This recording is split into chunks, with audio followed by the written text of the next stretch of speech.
Salut, moi c'est Cindy, je suis calorifugeuse. Moi, c'est Max, opérateur de machinerie lourde. Suite à la saison 1, on a tellement eu un gros succès et à la demande de nos membres, on a décidé de faire une deuxième saison.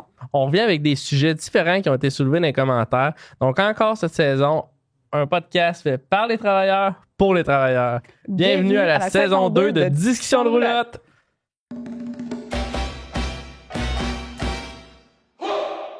Hey, salut Cindy. Salut Max. Comment ça va? Ça va super bien, toi? Ça va. Hey, saison 2. Saison 2, je pense que la première saison, elle a été un gros succès. Vraiment. Les gens ont beaucoup apprécié, fait que on a décidé de faire une deuxième partie. Ouais. On a des gros sujets qui s'en viennent. Exactement. Puis je pense qu'on va commencer avec justement le plus gros, lui qu'on entend le plus parler. Ah, c'est un sujet extrêmement chaud sur les chantiers en ce moment. Fait que pour commencer, on a Stéphane et François avec nous. Yes, exact. Bon matin. Bon matin. Voulez-vous vous présenter un petit peu avant? Tu commences, c'est moi? Okay. Ben moi, je m'appelle Stéphane Martin. Oui. Ça fait 8 ans que je suis conseiller. Je fais une partie de Québec Métro jusqu'à Deschambault-Grondines. Fait que je suis aussi à table du comité des peintres, table particulière des peintres au négo aussi. En gros, c'est ça. Bienvenue. Merci. Je m'appelle François Gauvin. Je suis conseiller à la CSD Construction depuis bientôt 17 ans et je suis conseiller dans la grande région de Chaudière-Appalaches. Okay, right. Bienvenue. Les gars. Merci. Merci. Je pense qu'on va commencer tout de suite parce que, comme on disait, c'est un gros sujet. On entend juste parler de ça, en fait, dernièrement. Exact. La négociation. Mhm. On est Ouais. dedans pas mal. Un bon ça, sujet. Ça s'en vient. Pas mal. On est pas mal dedans, en fait. Ouais, c'est ça. Fait que, pour commencer, là, comment ça fonctionne? Comment qu'on pourrait commencer ça, en fait? C'est quoi le fonctionnement? Comment ouais. ça fonctionne, la négo? Parce que on entend plein d'affaires de ces chantiers, du monde qui pense que c'est un syndicat qui décide de tout ce qui se passe pour un métier ou peu importe.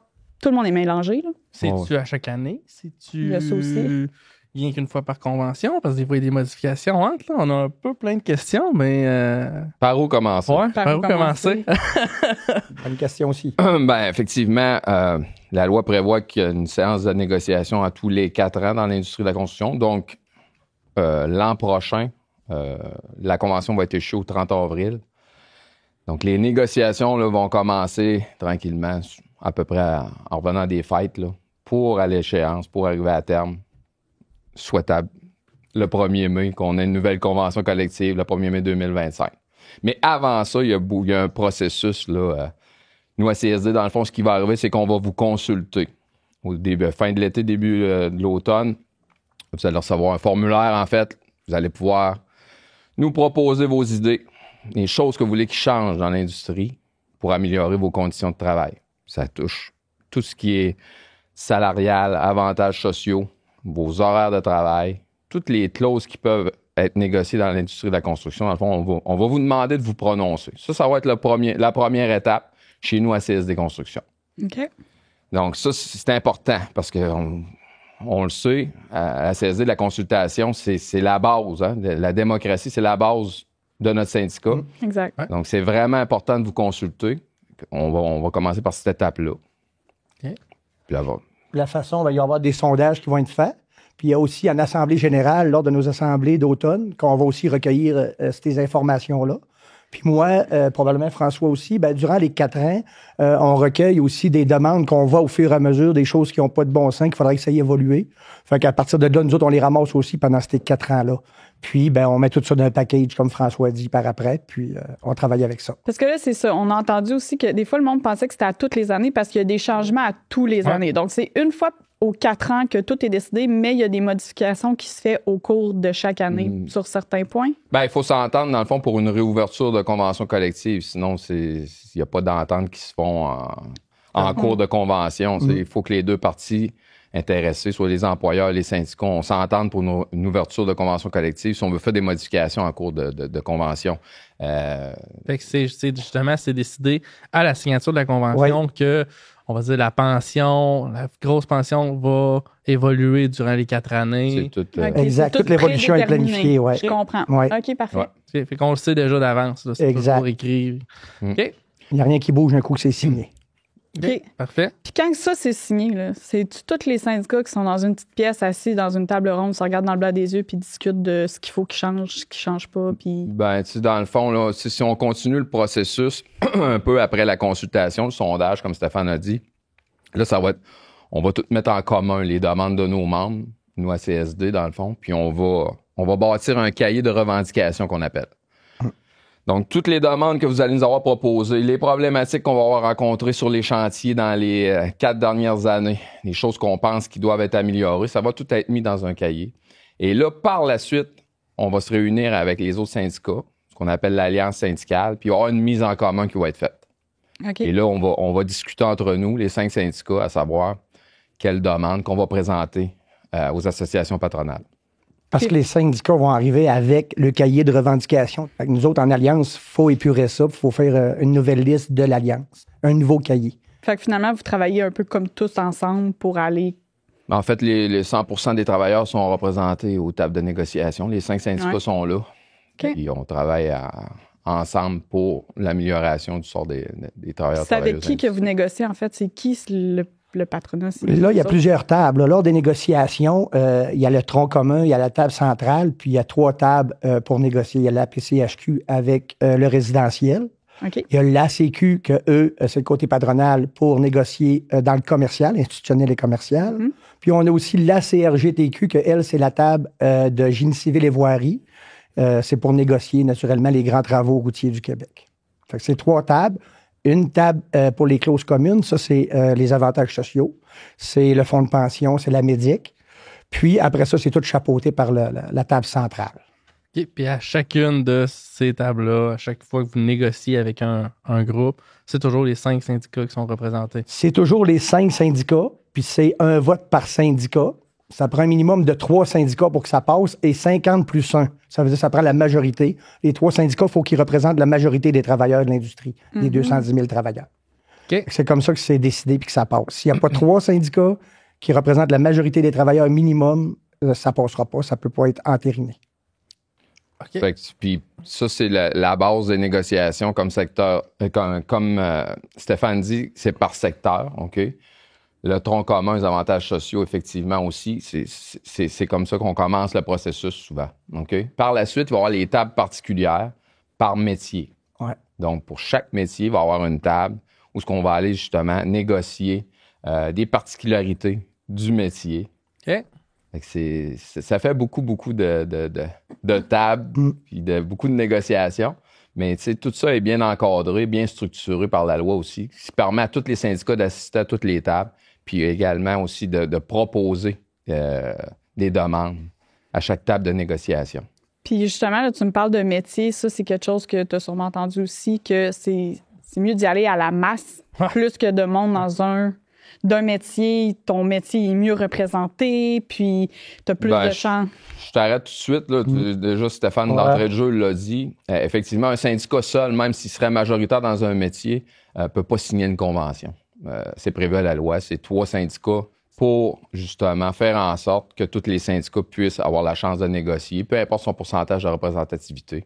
L'important, c'est qu'il y en ait au minimalement 3 qui acceptent puis qui soient majoritaires. C'est ce que Stéphane l'a très bien expliqué. Donc, ça s'applique partout dans le processus de négociation, ça. C'est pas... toutes les tables. C'est sur toutes les tables. Choisir son syndicat en fonction de la masse du métier, c'est erroné, ça n'a pas d'impact tant que ça. Les conditions de travail, là, ils vont être applicables à 100% des travailleurs. OK? Fait que tu n'as pas des conditions différentes parce que tu as choisi un syndicat ou un autre. Je comprends. Puis, 100% des travailleurs, comme je vous l'ai dit tout à l'heure, est représenté aux tables. Donc, les 5 syndicats ont le droit de négocier. On ne peut pas empêcher un autre syndicat de négocier, de s'assire. Puis, ils ont le droit de proposer également. Donc, de faire des demandes. Ça, c'est tout prévu à la loi. Il n'y a pas de... C'est pas un argumentaire pour nous qui est valide. Là. Je comprends. Qui est valable. Oui. Bien, parfait. Fait que si j'ai déjà entendu sur un chantier, justement, que si tu es avec nous, on a réussi à négocier de quoi juste pour le monde de notre syndicat, ça n'a pas rapport. C'est vraiment tout le monde qui est impliqué dans la convention, peu importe t'es quel syndicat, ton métier, c'est ça, c'est ça. Tout le monde en bénéficie, peu importe le syndicat. Fait que tout le monde va bénéficier de ce qui a été négocié. Puis tu sais, quand on arrive en alliance, on est tous des amis, on a tout notre mot à dire, on se respecte tous, tu sais. Fait que c'est pas hey, moi je veux parler, tu sais, c'est pas la guerre sur ces tables-là, c'est vraiment fait convivial, puis en toute amitié avec les autres syndicats. Tu sais, à prime abord, on est là pour représenter les travailleurs, que tu n'aies plus ou moins, faut être là, puis il faut parler pour nos travailleurs qu'on a. Okay. Super. Comprends. Ça fait du sens. Puis c'est pas dur, justement, un an après, peut-être, le fameux maraudage que vous aimez pas, je crois, en syndicat, de venir vous asseoir ensemble, puis d'avoir du fun, puis de tout prier pour la même paroisse. Ça commence raide, ça, on va se le dire. Là. C'est sûr et certain qu'il y a eu une période là, où la campagne d'adhésion syndicale, c'est sûr qu'il y a eu des échanges, des fois, qui sont un peu plus corsés. Par contre, c'est une proposition qu'on a fait à CSD Construction, en fait, pour les modifications qu'il y a eu au PL 51. Je pense que vous allez faire un épisode là-dessus là, pour y aller plus en détail. Ouais, mais effectivement, de décaler cette période de négociation-là après, 2 ans après la période de maraudage, justement pour que les tensions qu'il y a pu avoir, laisser décanter ça un peu, puis faire en sorte que quand on s'assied aux tables, un peu comme Stéphane disait, le climat est plus adéquat. Puis il ne faut pas oublier l'objectif principal, c'est vraiment de représenter nos travailleurs. Tout le monde, on a des membres dans chaque métier, donc c'est de s'asseoir puis d'avoir une méthode un peu plus conviviale. Puis je pense que ça va être efficace. Ça va faire en sorte justement que quand on va arriver aux tables, là, il va y avoir moins, les regards vont être moins... vont être plus agréables. Ouais, c'est ça. Oui, ça va être plus... ça va être facile, plus détendu. Tu sais. Là, il faut se détendre rapidement. On va avoir le temps de se détendre plus tranquillement. Il ne faut pas oublier qu'on siège sur plusieurs comités ensemble avec les confrères les consorts de d'autres syndicats aussi. Fait que on travaille puis comme vous dites, régulièrement. Le but, c'est de travailler. Vous avez tout un but commun, c'est les travailleurs. Vous nous représentez tous, dans le fond, nos conditions. Fait à la fin de la journée, c'est mieux quand tout le monde s'entend. Oui, exactement. Naturellement. Comprends. Puis là, vous avez parlé justement de l'Assemblée générale, ces choses-là, pour faire entendre notre voix. Je pense que c'est important justement de tout vous dire qu'est-ce qu'on veut qui change, ces choses-là. C'est quelque chose qu'on peut vous dire aussi quand on vous croise ces chantiers. C'est des choses que vous remarquez au fur et à mesure, comme tu as dit, Stéphane. Oui, c'est des genres de demandes de même là, que je prends en note durant les 4 ans. Le monde qui m'apporte quelque chose, oui, ça c'est vrai, on va le prendre en note, on ne va pas l'oublier. Mais oui, c'est là qu'on les recueille, ces demandes-là, quand on fait nos visites de chantier. C'est sûr que je prends en note au fur et à mesure, parce que souvent on les oublie, parce que là, on n'a plus la même situation qui nous arrive. Fait que quand ça arrive, on la prend tout de suite en note pour l'amener après ça au négo. Parce que j'imagine qu'il y en a beaucoup qui s'accumulent. Fait qu'on ne veut pas nous oublier pour rendu à la négociation de dire si on a oublié ça ou quelque chose parce que. On fait une sélection aussi. Là, on va regarder toutes les demandes. Puis il y en a, ceux-là qui reviennent le plus souvent, bien, naturellement, ils vont probablement se rendre plus loin dans nos demandes parce qu'on essaie de toucher le plus de grand nombre de travailleurs avec nos demandes. Fait que ça bénéficie de plus en plus aux travailleurs. Là. Je comprends. Exact. Je comprends. Au-delà de ça, dans le fond, c'est sûr qu'on va proposer plusieurs demandes aux employeurs, mais il y a une épuration qui se fait aussi dans le processus de négociation. Puis au final, c'est quoi nos priorités? C'est ce qu'on va établir en alliance. Puis par la suite, le jeu de négociation se fait avec les employeurs. Fait que c'est certain que là, du moment où on a de quoi vous proposer d'intéressant, qu'on aurait peut-être une entente de principe, comme on appelle, c'est là qu'on va vous reconsulter encore une fois. Donc là, puis ça, c'est bien important. Quand on vous présente ce qu'on a, l'accomplissement du fruit de nos efforts à la table de négociation, on va vous consulter en assemblée générale, puis on va vous donner le droit de vote, un scrutin secret, justement. Puis fait que personne ne va savoir si vous acceptez ou pas. Là, c'est votre vote à vous. Okay. Puis encore là, la loi prévoit également aussi que ça prend 3 syndicats qui représentent la majorité des travailleurs pour entériner une entente de principe. Et là, si on a une entente de principe qui est entérinée, elle va être applicable comme convention collective pour les 4 prochaines années, soit par secteur ou par métier également. C'est ça le principe. Là. Fait il va y avoir une consultation générale. Ça, c'est sûr et certain. On ne peut pas accepter ça, nous, comme représentants ou comme conseillers, sans vous consulter. Ou vous veniez valider avec chacun des membres? Tous les membres qui sont présents en assemblée. C'est important de savoir. Si vous n'êtes pas présent, vous ne votez pas, vous n'exercez pas votre droit de vote. Oui, c'est ça. c'est vraiment les gens qui sont présents à qui l'Assemblée. vont décider. Fait qu'il faut participer, par exemple. C'est facile après ça, chialer puis dire qu'il n'y a rien qui se passe, là, mais officiel. Si t'es pas là puis que tu participes pas à ta manière, on a une voix, finalement. Tu as la chance de peser dans la balance. Fait que c'est bien, si tu parles pas, tu vas subir les décisions des autres, puis tu pourras pas faire rouspéter ou chialer parce que tu n'auras pas participé au processus. Fait qu'il va falloir ta caisse puis que tu prennes ce qu'on va avoir négocié. Ouais. C'est important de participer à ces réunions-là. Là. S'il y en a une qui est importante, c'est bien celle-là qu'on vote là, pour entériner la convention collective. Si vous en avez une à aller, c'est elle qu'il faut aller. Mm-hmm. Puis il y a pas, il y a plusieurs autres raisons. Là, on parle de ça a bien été, on a une entente de principe à vous proposer, mais c'est pas toujours comme ça que ça se passe. On sait des fois qu'il peut y avoir un risque de conflit de travail. Et si c'est le cas, exemple qu'on a à exercer des moyens de pression, on vous consulte également. Là. Fait que ça, c'est important aussi de venir voter. C'est le même principe. C'est ceux qui sont présents en assemblée qui vont voter pour savoir si on va en grève ou pas. Même chose encore, 3 syndicats qui font en sorte qu'on exerce un droit de grève dans l'industrie. Ça peut être par secteur ou l'industrie au complet. Fait que, c'est toutes des choses où vous allez être vraiment impliqué dans le processus comme travailleur. Là. Ah ouais.